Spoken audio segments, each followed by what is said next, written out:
بسم اللہ الرحمن الرحیم۔ ذی الحج کی 10 راتوں کی برکت سے فیض یاب ہو گئے۔ قسمت والوں نے روزے بھی رکھے اور ایام تشریق بھی چل رہے ہیں۔ آج 13 تھی، کل 14 کی عصر تک۔ اللہ اکبر لا الہ الا اللہ اللہ اکبر وللہ الحمد۔ ہر فرض نماز کے بعد صرف ایک دفعہ واجب ہے۔ جب یہ ہو گیا مکمل تو پھر یہ شکرانہ بولنا ہے کہ اللہ تیرے لاکھ شکرانے، اور جو اللہ کی نعمتیں ہیں ان پہ بھی اس کا شکرانہ بولنا ہے۔ اور یہ شکرانہ بولنا بندے کی شکر گزاری ہے، اور خدا اپنے کلام میں فرما چکا ہے وَلَئِن شَكَرْتُمْ لَأَزِيدَنَّكُمْ۔ شکر گزاری پہ میں خوش ہوتا ہوں اور زیادہ دوں گا۔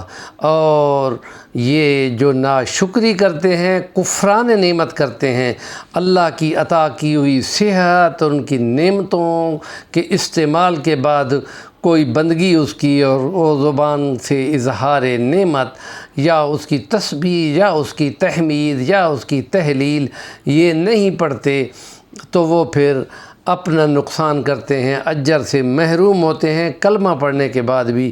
تو اس لیے مولانا تقی عثمانی مد ظلہ العالی فرماتے ہیں کہ ہم نے اپنے نانا کو دیکھا، بوڑھے بزرگ کو، کہ وہ اپنی سونے کے لیے بستر پہ بیٹھے ہوئے ہیں اور وہ مسلسل بول رہے ہیں اللہم لک الحمد و شکر، اللہم لک الحمد و شکر، اللہم لک الحمد و شکر۔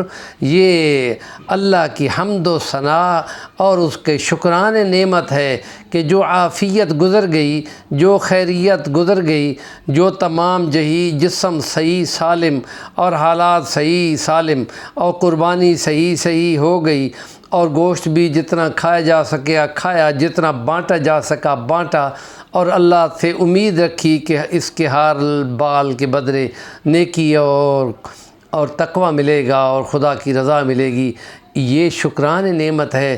اس شکران نعمت کا اظہار بھی بہت بڑی نعمت ہے، اور یہ بندگی اور عبادت کے سلسلے ایمان والوں کے لیے بہت بڑی نعمت ہیں کہ اس کے بعد اس کو یقین ہے کہ یہ بہت جلد اس پہ اجر بھی ملنے والا ہے۔